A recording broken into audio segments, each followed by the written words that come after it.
అయిన మోషే ఇశ్రాయేలీయులను దీవించిన విధము అనండి.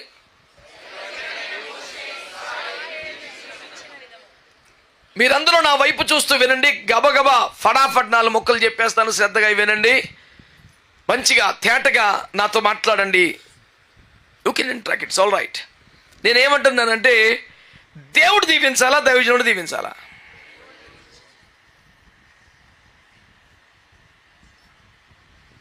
భక్తులకు ప్రణామములు. మరి ఇక్కడ ఏమనుంది వాక్యంలో? రాజా ఏముంది వాక్యంలో? దైవజనుడిని మోషే ఇశ్రాయేలును దీవించిన విధము. మీరేమో అట్లాంటిదేమో లేవు, దేవుడే దీవించాలంటున్నారు. మరి ఇప్పుడు ఈ అధ్యాయాన్ని మార్చి రాయండి కొంచెం. హోలీ బైబిల్ క్రెడిట్ వాళ్ళు బోట్లకు మిమ్మల్ని తీసుకుంటున్నాం. నేను సరళంగా అడిగిన ఈ ప్రశ్నకు మీరు గబుక్కుని చెప్పిన జవాబులో ఎక్కువ శాతం క్రైస్తవ హృదయ స్పందన అది. దేవుడు కదా దీవించాలి, దైవజనుడు దీవించమేమిటి? దీవించమని దైవజనుడు దేవుణ్ణి వేడుకోవాలంతే. He cannot bless us. How come? Only God himself has to bless his people, not the man of God. అనేది స్ట్రాంగ్గా ఉన్న ఫీలింగ్. ఇది పెద్ద పాపమేమి కాదు, అంత కరెక్ట్ కూడా కాదు. ఓకే, ఈ కన్ఫ్యూషన్ తొలగిపోవడానికి, ఈ అభిప్రాయము సరిచేయబడడానికి దేవుడు ఈ కూడికలోని ఉపదేశాన్ని ఏర్పాటు చేశాడు. కనుక దీన్ని శ్రద్ధాభక్తులు కలిగి పరిశోధనాత్మకంగా పరిశీలనగా మీరు వినాలి. ఎందుకంటే యోబు గ్రంథములో చెవి మాటలను పరీక్షించును అని ఉన్నది. చెవి మాటలు వినదు, పరీక్షిస్తుంది. హలో అనగానే హలో ఎవరో వెంటనే చెవి ఎగ్జామిన్ చేస్తుంది. అది ఎవరో అని 10 సార్లు అడగలా తెలిసిన టక్మని మనకు కొన్ని దేవుని కృపలో దేవుడిచ్చిన ఈ సూపర్ కంప్యూటర్ కొన్ని 100 వాయిస్లు గుర్తుంటుంది. ఇప్పుడు వచ్చింది ఏఐ గడిగుడ్డు ఇవన్నీ రికగ్నైజేషన్లు పెద్ద సోది సొల్లు, కానీ దీనికి మించింది ఏముంది?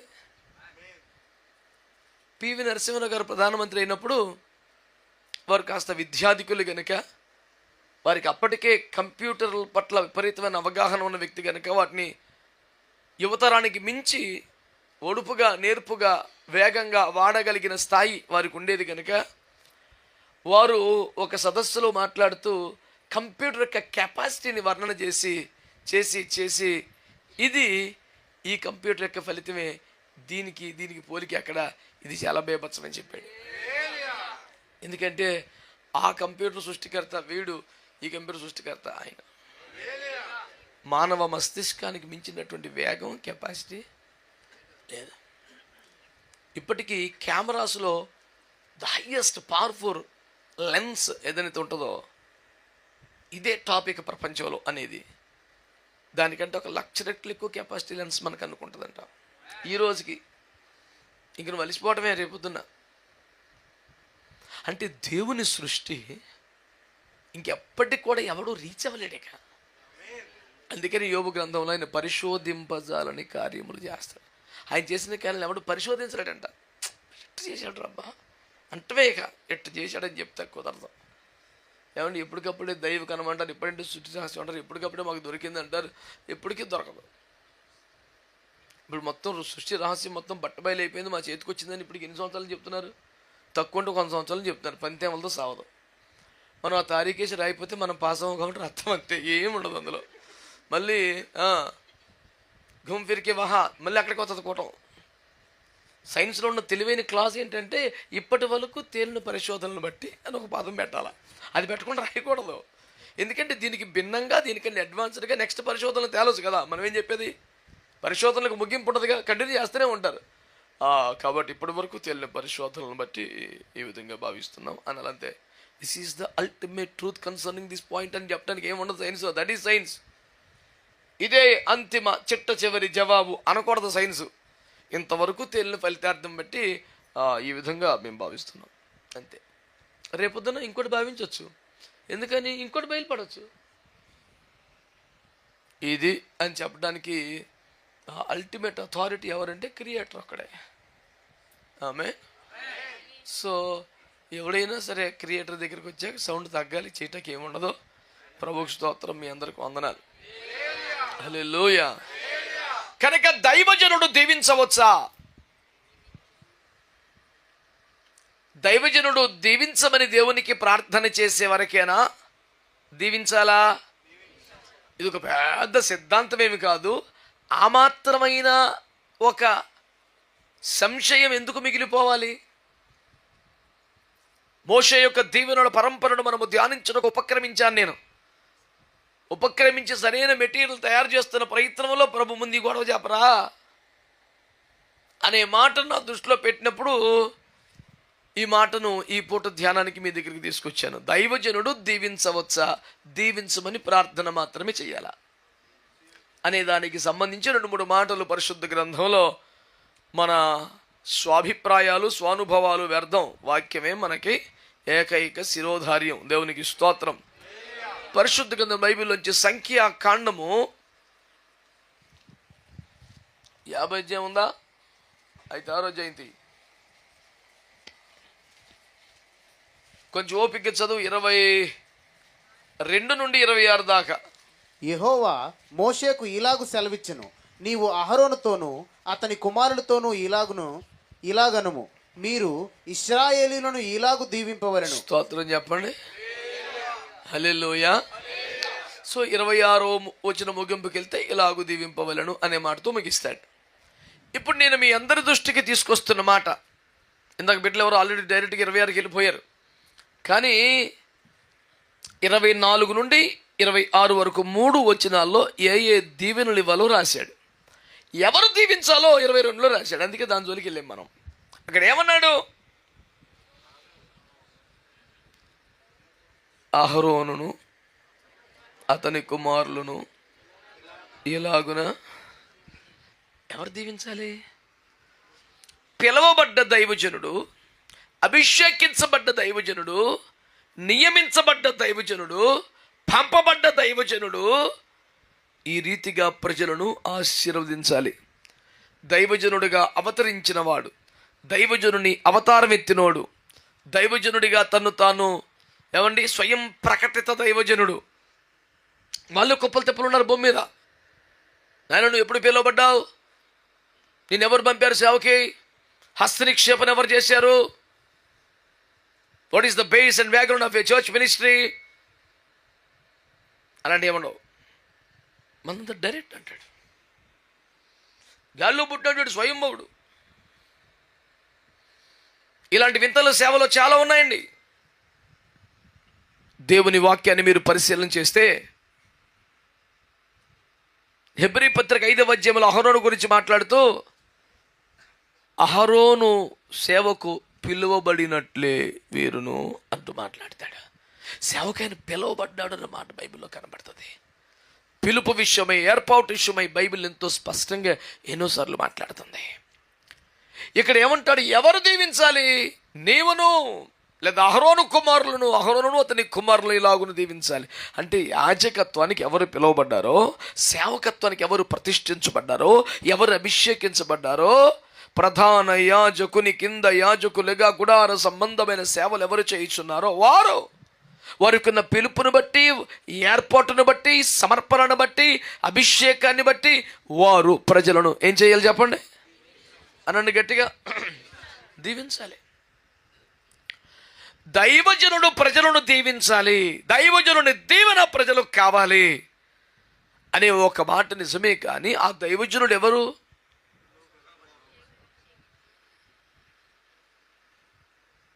అందుకని ఒక ప్రఖ్యాతమైన స్టేట్మెంట్ ఉంది. Bible colleges and seminars cannot produce men of God.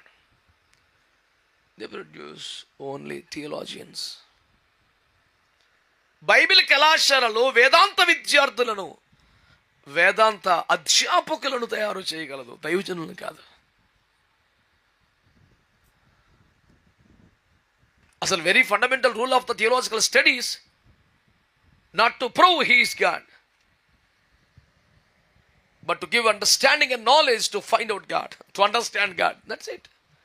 దేవుణ్ణి అర్థం చేసుకోవడానికి సరిపడ సమాచారం ఇవ్వడమే తప్ప ఇతనే దేవుడిని నమ్మమని చెప్పడానికి థియోలాజికల్ స్టడీస్కి లేదు ప్రియులారా. దేవుణ్ణి మరింత లోతుగా అర్థం చేసుకోవడానికి, గ్రహించడానికి నీకు సహాయపడగలరు వేదాంత పరిశోధనలో, అధ్యయనంలో, ఉపదేశంలో వాళ్ళు చేసేది. కాబట్టి దేవుని బిడ్డలారా, దేవుని వాక్యం ద్వారా నేను మీ దృష్టికి తీసుకొస్తున్న విషయం, దైవజనుడు దీవించాలి అంటే ఆయన ఎంత చదువుకున్నాడు, ఎంత ఎంత ఎంత ఎంత అనుభవం ఉండాలి, ఎంత ప్రసిద్ధి నొందిన వాడై ఉండాలి, ఎంత మరి జ్ఞానవంతుడై ఉండాలి. ఇలాంటి ప్రశ్నలకు సంబంధం లేదు.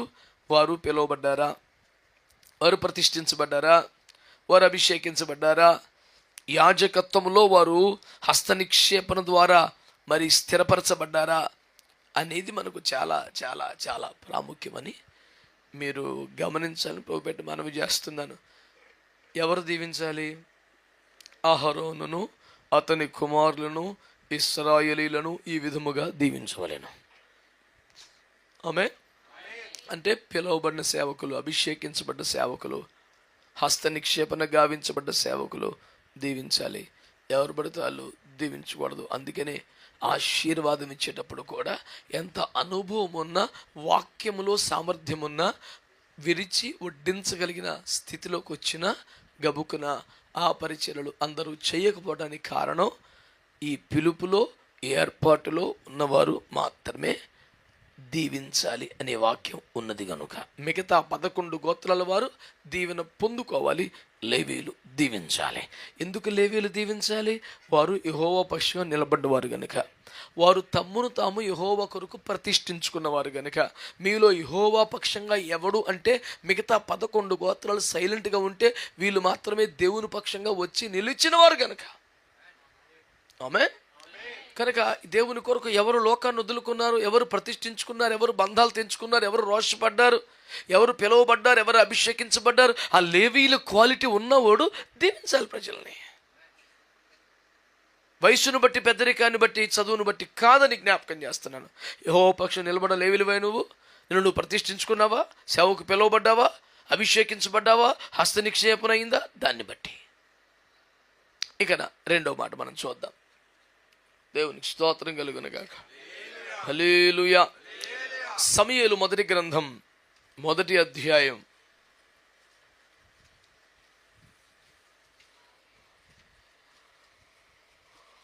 17వ వచనం. అంతటా ఏలి, నీవు క్షేమముగా వెళ్ళుము, ఇశ్రాయేలు దేవునితో నీవు చేసుకొనిన మనవిని ఆయన దయచేయునుగాక అని ఆమెతో చెప్పగా, ఆ దెబ్బకి ఎక్కడో నిత్యములో మహిమలో దాగి ఉన్న సమూయేలు చేశాడు భూమి మీదకి. స్తోత్రం చెప్పండి.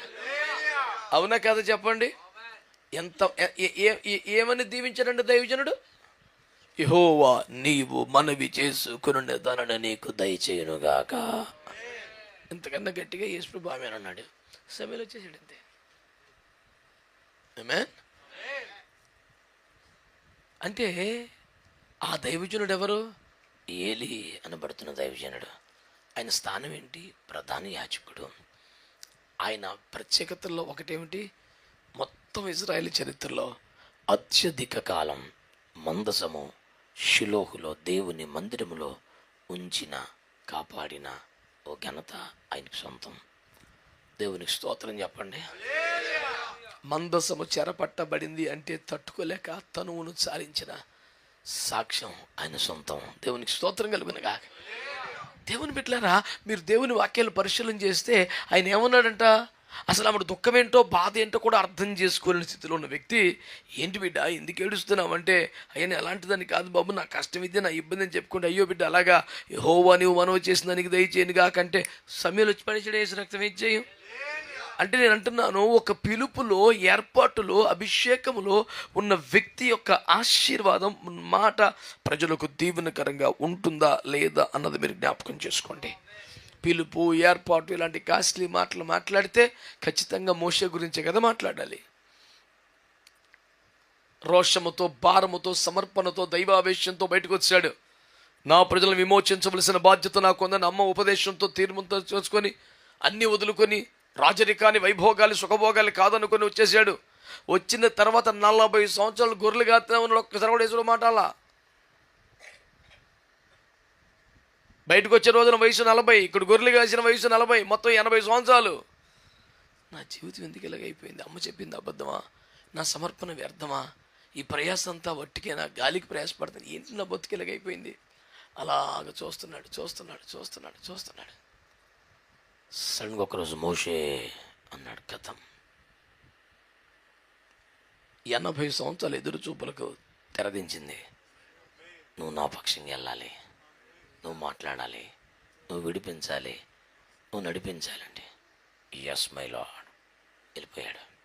నేను అంటున్నాను, మోషే తన ప్రజలను ఇలాగు దీవించెను అంటే ఆ దీవెన వెనకాల ఎంత కష్టం ఉంది. పిలువబడ్డాడా లేదా? సమర్పించుకోవడం లేదా? త్యాగాలు చేశాడు లేదా? ప్రయాసపడ్డాడు లేదా? ఎవరు దీవిస్తే ఆశీర్వాదం అండి? ఈ రెడీమేడ్ వ్యవహారం ఎక్కడ తయారైపోయింది? ఇవాళ తయారైతే తెల్లరిపాటికి బోర్డు.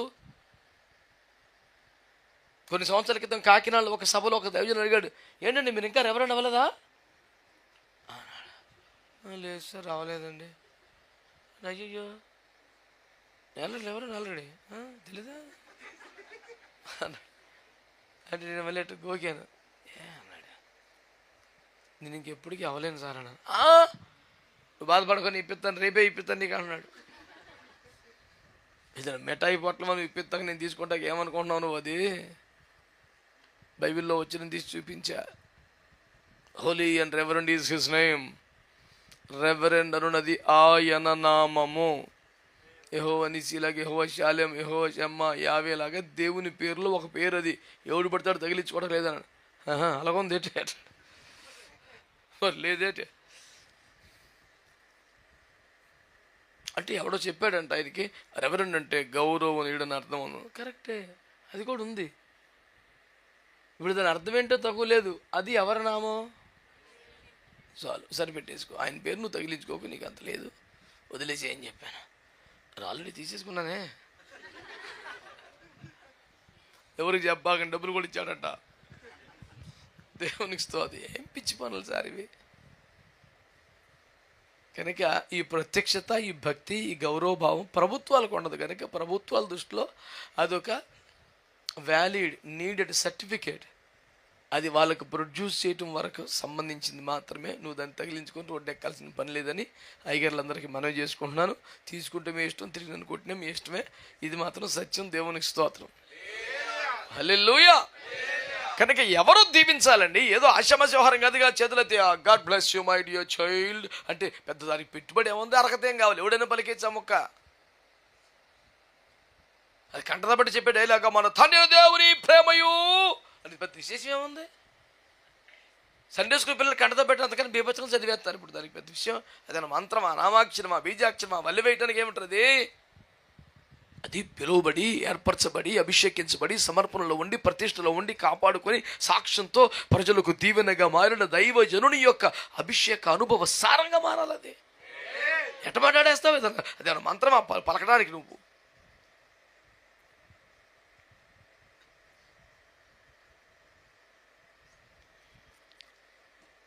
మరి ప్రార్థన జీవితం 40 పగలు 40 రాత్రులు అన్నపానాలు లేకుండా, కూర్చోకుండా, రెస్ట్ లేకుండా, కానీ రెప్పయ్యకుండా అలాగ చూస్తూ దేవుని 40 పగలు 40 రాత్రులు ముఖం దేవుని మహిమతో సూర్యకాంతితో ప్రకాశిస్తాం. వాళ్ళకి దీవించే స్థానం అండి.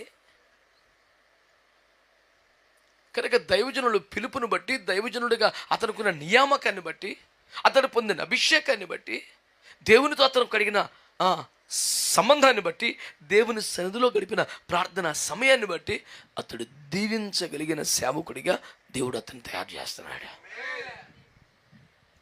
ఒకటి, పిలుపు, ఏర్పాటు ఉండాలి. ఆ త్యాగం, సమర్పణ ఉండాలి. 2, దేవునితో ఆ సంబంధం, ఆ సమయం, ఆ అనుభవం, ఆ జీవితం ఉండాలి. వాళ్ళు దీవించాలి. స్తోత్రం చెప్పండి. హల్లెలూయా. ఇంకొక మాట అంటాను, మీరు మీకు ఇష్టమైతే తీసుకోండి, లేకపోతే నేను పెద్ద ఏం ఫీల్ అవ్వను. దేవునికి స్తోత్రం. చెప్పమంటారా? ముందే ఫీల్ అయిపోతే అలా మరి? అది చెప్తున్నాం కదా.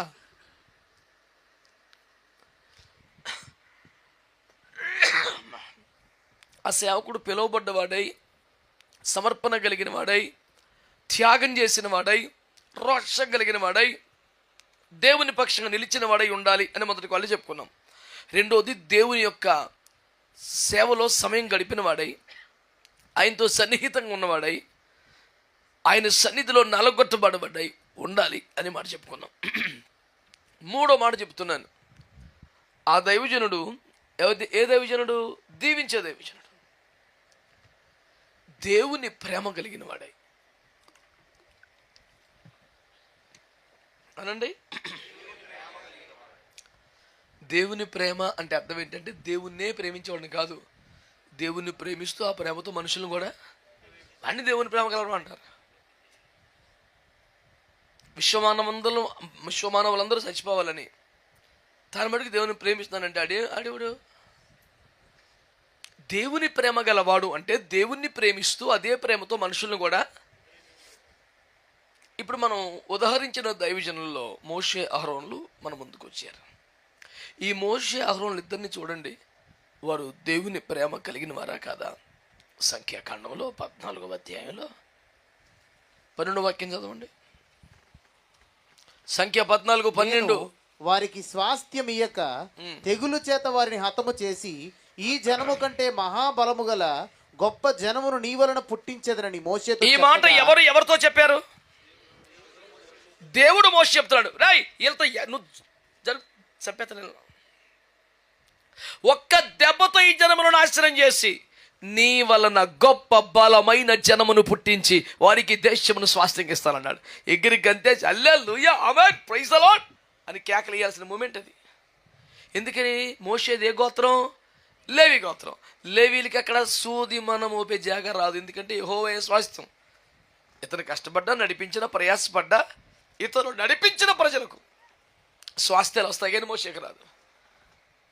80 సంవత్సరాలు కష్టపడితే సూది మనం మోపే జాగా రాదు. యెహోవాయే స్వాస్థ్యం, గుడారం చుట్టూ పాకలేసుకొని ఉండండి మీరు, లేవీలు పాలెం దానికి పేరు, ఇంకెక్కువ ఆశపడబాకండి అంతే, మీకు యెహోవా స్వాస్థ్యం, మీకు స్వాస్థ్యం లేదు అన్నాడు. దేశం వీళ్ళు పంచిపెట్టాలి, అవసరమైతే వీళ్ళు తీసుకోవడానికి లేదు. అలాంటి స్థితిలో ఉన్న వ్యక్తి దగ్గరికి వచ్చి వీళ్ళందరినీ జావగొట్టేసి నీ వలన ఒక జనమును పుట్టించి వాళ్ళకి ఇచ్చేస్తాను దేశం అంతా అన్నాడు. అప్పుడు ఏమనాలి? ఆమేన్ హల్లెలూయా ఆమేన్ ఆమేన్ ఆమేన్ ఆమేన్ ఆమేన్ అని స్థిరపడిపోవాలి, మొత్తం ఫ్యామిలీకి వచ్చేయాలి. మోషే అంటాడు 19వ వచనం చదువు.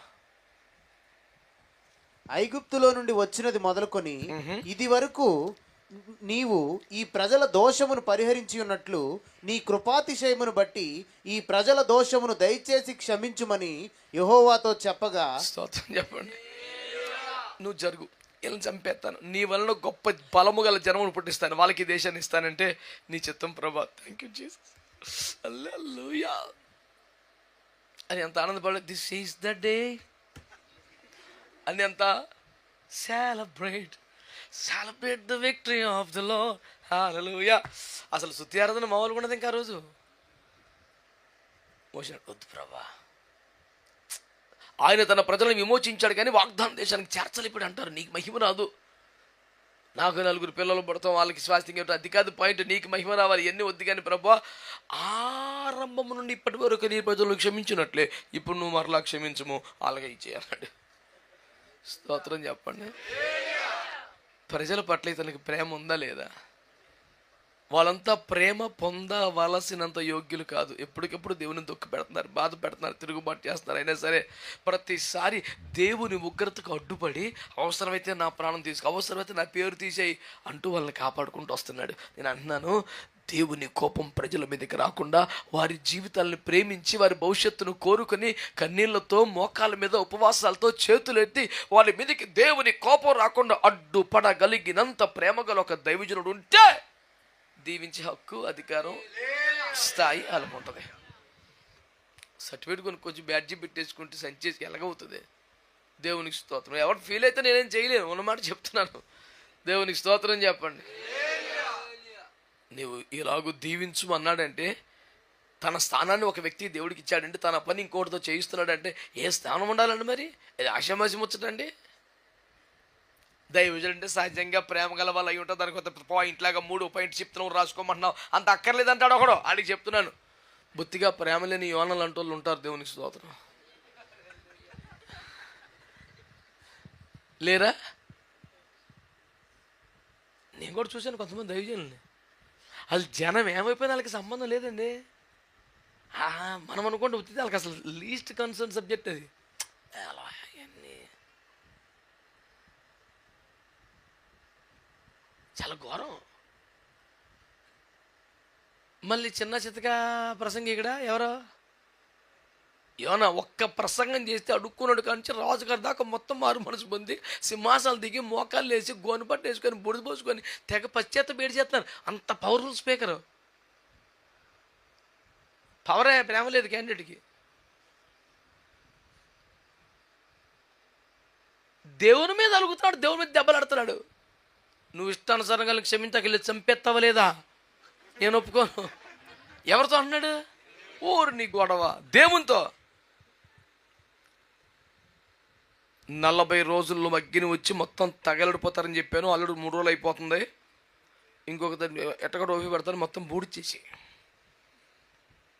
వాళ్ళు ఏడిచేస్తాం, నువ్వు క్షమించేస్తావు. ఈ కుదరవు కాదు నా నాన్న పశ్చాత్తాను. ఇలాంటి స్టోరీలు నాకు చెప్పకో. వాళ్ళు చాలాసార్లు ఇలాగే అంటారు. వాళ్ళు ఏడిచి అయితే నువ్వు మనసు కరిగిపోయి ఓకే బిడ్డ ఈయనకు బూడిచ్చేసి చెప్పాను ఇప్పుడు సరకపోతే పరువు బాధ ఎక్కడ? మార్కెట్లో నిలబడాలి రేపోతాను నేను. మార్కెట్ ఏంటి అసలు? ఆ డిపార్ట్మెంట్ అదే. ఆడి వ్యాపారాడు, ఆడి క్రయ విక్రయాలు ఉంటాయి, ఆడికి లావాదేవీలు ఉంటాయి. ఆడి బ్యాచ్ అది. యోనా గారంటే గజ్జను వణుకులు పట్టాలి ఒక్కొక్కడికి. అమ్మాయి నోటి మాట పవర్ఫుల్ అని భయం ఉండాలి. చెప్పండి జరిగిపోతున్నాడు. కొంతమందికి ఎంత ఇంట్రెస్టో. చాలామంది దైవజనుల ప్రసంగాలు మ్యాగ్జిన్లు మరి ఆ సంవత్సరం పలానా చోట నేను వెళ్ళినప్పుడు ఈ విధంగా చెప్పాను పిల్లలు. స్టేజ్కి సరిపోయింది అలడియా. ఇప్పుడు ఏడు చెప్తున్నారు నువ్వు. మనతో పెట్టుకోక జాగ్రత్త, నేను నన్ను పరిగితే గ్యారెంటీ జరిగిపోద్దని బెదరగొట్టేస్తామే కూటమంతా. ఆ రోజు చెప్పాను నేను, వద్దన్న వినలేదాడు. క్యాన్సర్ వచ్చింది పిల్లరా. అమ్మనాయను ఆడి క్యాన్సర్ వచ్చేసినందుకు వీడి కాన్ఫిడెంట్గా ఫీల్ అవుతాను. ఇప్పుడు పర్లేదు. మళ్ళీ ఎవడన్నా కాదంటే క్యాన్సర్ వచ్చేది పిల్లలు జాగ్రత్త. నీ ప్రొజెక్షన్ మండిపో. నువ్వు ఏం చెప్పాలనుకుంటున్నారు జనాలకు అసలు? దేవుడు ప్రేమగలడు కానీ ఇటు దుర్మార్గుడు. ఆయన దగ్గర ఏమైనా తేడా పడి వచ్చిన కాళ్ళు తీసుకొచ్చి ఇటు దుర్మార్గుడు వెనక్కి తిరగడు. ముందు ఇన్ని చూసుకోవాలి జాగ్రత్తగా. ఇదా నువ్వు ఇవ్వాల్సిన లెసన్ ప్రజలకి? దేవుని చిత్తం, దేవుని నామం, దేవుని ఏర్పాటు, ఇది కదా సబ్జెక్టు. అసలు మనిషికి అసలు కనికరమే లేదండి. చివరికి దేవుడు ఏమనాల్సి వచ్చింది? అధ్యాయం యోనా గ్రంథాన్ని ఎలా ముగించాడు? నిన్న బుట్టి వెంటనే ఎండిపోయిన సొర చెట్టు గురించి ఎంత ఫీల్ అవుతున్నావు? 1,20,000 మంది జనాభా ఉన్న పట్టణమును గురించి, నా జనుల గురించి నేను బాధపడొద్దా అని అంటే, నువ్వు ఇలా చేస్తావు ముందే తెలుసు, అందుకే నేను తరిచేసుకెళ్ళిపోయాను. నువ్వు చెప్పమంటావు, చెప్తావు, వాళ్ళు ఏడుతారు, మళ్ళీ క్యాన్సిల్. ఆ మాత్రం ఎందుకండి ఇదంతా? దేవుడితో అతను చేసిన డైలాగ్ వారది. నువ్వు చచ్చిపోతారా బాబు అని చెప్పమంటావు, చెప్తావు, వాళ్ళు పొలోమని ఏడిచేస్తారు, నువ్వు మొత్తం క్యాన్సిల్ చేస్తావు. ఇదంతా మాకు తెలిసిన స్టోరీ. ఆ మాత్రం నేను వెళ్ళటం ఎందుకు, ప్రకటించడం ఎందుకు, అది ఆడటం ఎందుకు? ముందే సైలెంట్గా ఉండొచ్చు కదా. నాకు ఇదంతా తెలుసు, అందుకే ముందే ఊరు మార్చేసి అడ్రస్ మార్చి ఆడికి వెళ్ళిపోయా. ఏ క్లాస్ అని తిమ్మింగిలని పురమాయించాడు. జై శాప అన్నాడు. ఏసు రక్తమే జయం అంది. మా పాస్ గారు ఒకటి అడ్రస్ మార్చాడు. అని తీసుకెళ్ళి అడ్రస్లో వదిలిపెట్టమని చెప్పాడు. అది తీసుకొచ్చి అడ్రస్లో వదిలేసింది. తీసుకెళ్ళి కక్కెత్తు చూస్తే నేను అప్పా ఇక్కడికి వచ్చాను. ఆ ఊరు వెళ్తాం మనకి ఇష్టం లేదు. నేను చెప్పినా నువ్వు చెయ్యవు. ఎందుకు? వాళ్ళు ఏడుతారు, నువ్వు మార్చేస్తావు. ఇవన్నీ మాకు తిన్నప్పుడు నువ్వు చూస్తున్నామండి. హెచ్చరిక చేయటం, వాళ్ళు పశ్చాత్తపడటం, నువ్వు వెంటనే అయ్యో నా ప్రజలారా అని మార్చేయటం. ఇవన్నీ స్టోరీలు మీ వినిచేరాకు వచ్చింది. నేను వెళ్ళను, నేను చెప్పను. చెప్తావో లేదు అన్నాడు. కక్కి చెప్పించాడు. చెప్పి అప్పటి నుంచి మంచి 3 రోజులు స్నానం లేదేమో, సిరా కొన్నాడు. మరి ఎలాగ చేపలు స్నానం చేసాడా ఏమో, స్నానం చేయనోడికి తెలుసు ఆ బాధలు, మనకేం తెలుసు. దేవుని స్తోత్రం కలుగునుగా. ఎప్పటికప్పుడు స్నానం చేసేవాడికి ఈ బాధలు తెలియదండి. కొన్ని 3 రోజులకు ఒకసారి చేసేవాడు వాడు ఉన్నాడు అనుకో, వాడు కొద్దిగా అర్థం అవుద్ది ఆ పెయిన్ ఎలాగుంటుందో. ఎవరున్నారా? ఎప్పటికప్పుడు స్నానం చేసేవాడికి ఆ పెయిన్ అర్థం అవుతుందండి. యోనా అనుభవాలు నీకు తెలియాలంటే ఒక 3 రోజులు మానేయి. చాలామంది ఆమెనంటున్నారు. అంటే ఇంత గొప్ప దైవజనుడు మాటతో ఇంత రాజులను పశ్చాత్తాపం నడిపించే శక్తివంతమైన వాక్కు కలిగిన దైవజనుడు నశించిపోతున్న ఆత్మల పట్ల ఇంత ప్రేమలీనంగా ఉంటే ఆశ్చర్యం. చాలామంది గొప్ప ప్రసంగికులు, చాలామంది పవర్ఫుల్, చాలామంది super, gifted, anointed, talented, but they are not filled with God's love towards people. వాళ్ళు చాలా అభిషేకము, శక్తి, తలాంతులు కలిగిన దైవజనులే, కానీ ప్రజల పట్ల దేవుని ప్రేమతో నిండిపోయిన వారు కాదు. ప్రజల కోసం కన్నీరు గార్చేవారు కాదు. దేవుని పక్షంగా మూలుగులేవారు కాదు. దేవుని ఏర్పాట్లకు వాళ్ళు రావాలని అంగలార్పు వారి జీవితంలో లేదు. నేను అంటున్నాను, మళ్ళీ పిలువబడ్డ వాళ్ళు, ఏర్పాట్లో ఉన్నవారు, రోషం కలిగిన వారు, త్యాగం చేసేవారు అనేది మొదటి క్వాలిటీ. 2 దేవునితో వాళ్ళు గడిపిన సమయం, దేవునితో వాళ్ళకు ఉన్న సంబంధం, అనుభవం. ఇది 2వ పాయింట్. 3 దేవుని ప్రేమ కలిగిన వాళ్ళు దీవించడానికి అర్హులని చెప్తున్నాను నేను. దేవునికి స్తోత్రం కలుగునగా.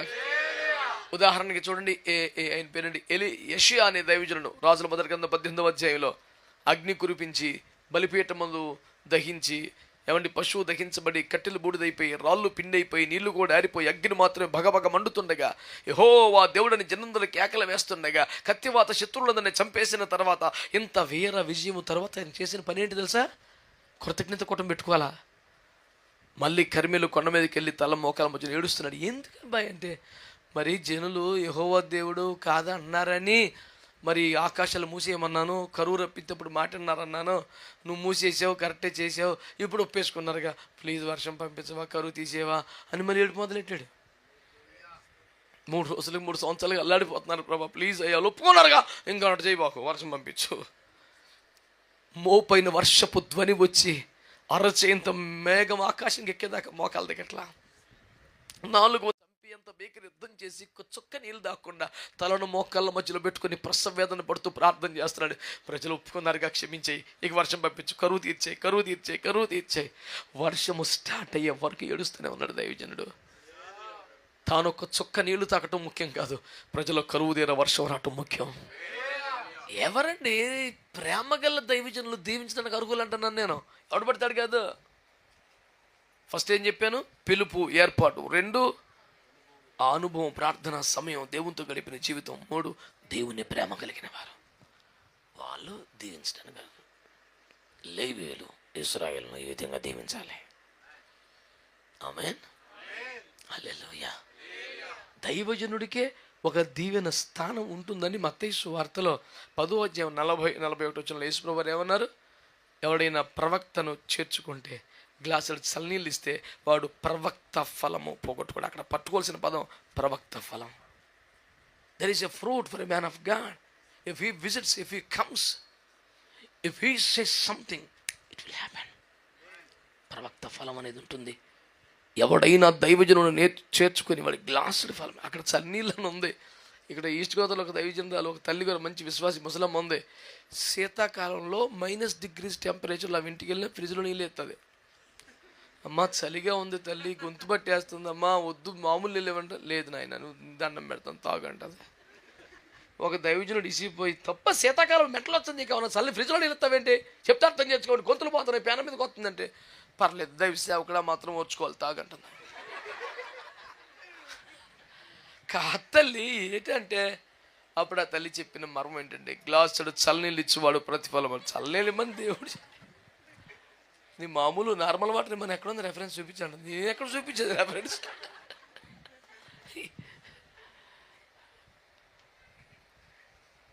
మనం ఆ తల్లిని నీకు మార్చలేము, మర్యాద చల్లనీళ్ళు తాగడమే.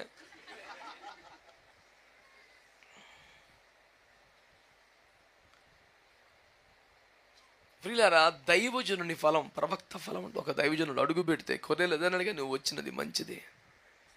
ఒక ఇంటికి కానీ పట్టణానికి కానీ దైవజనుడు రావడం మంచిది. అడుగు పెట్టడం ఆశీర్వాదకరం. వారికి ఏదన్నా ఒక గ్లాసు నీళ్ళు ఇస్తే, ఉపకారం చేస్తే, పరిచయం చేస్తే అది నీకు దీవెన. ఇచ్చుడనే సబ్జెక్ట్ మనం పెద్దగా బోధించాం కాబట్టి మనకున్న సమర్పణ బట్టి, ఇబ్బందిని బట్టి, కానీ బైబిల్ ఎన్ని వచనాలు ఉంటాయి దాని మీద. అంచేత ప్రియులారా, మీరే ధ్యానం చేసుకోండి, చదువుకోండి. నేను చెప్పే సువార్త మాత్రం, దైవజనుడు ఒక ఫలం కలిగిన వాడు, తనతో ఒక ఆశీర్వాదం ఉంటుంది. గ్లాసు నీళ్ళు ఇచ్చినా నీకేదో వస్తుంది, చిన్న పరిచయం చేసినా నీకేదో వస్తుంది. దైవజనుడి దీవెన నిశ్చయంగా దేవుని ఏర్పాటే, దేవుని చిత్తమే, దేవుని కార్యమే. కనుక ఎవరు పడితే వాళ్ళు ఎక్కడ పడితే అక్కడ ఏదోటి పలికితే మనకేమీ రాదు. ఆ పిలుపులో ఏర్పాట్లో ఉండి దేవుని కొరకు రోషమగలు నిలబడిన ప్రతిష్టలు ఉన్న లేవి సమర్పణలో ఉన్న వాళ్ళు దీవిస్తే వస్తుంది. దేవునితో గడిపిన సమయాన్ని బట్టి, సేవలో ఉన్న అనుభవాలు, ప్రార్థన గడియలను బట్టి దేవుని వస్తుంది. మూడవది, దేవుని ప్రేమ నిండిన దైవజనులైతే మనకు దీవెన అవుతుంది. వాళ్ళు ఏం చేసినా ఒక దీవెనే, వాళ్ళు వచ్చినా మాట్లాడినా ఉన్న ఒక ఫలం మనకు వస్తుంది. కనుక దైవజనుడు దీవించుట అనేది లేఖనానుసారం. దైవజను నోటి ద్వారా కొన్ని దీవెనలు దేవుడు ఏర్పాటు చేశాడు. దైవజనుడు రాక ద్వారా కొన్ని దీవెనలు ఏర్పాటు చేశాడు. దైవజనుడికి ఇచ్చుట ద్వారా కొన్ని దీవెనలు ఏర్పాటు చేశాడు. ఇవన్నీ గమనించండి. దేవుని కృప వలన దైవజనుని దీవెనలు కూడా పొందండి. May God bless you all.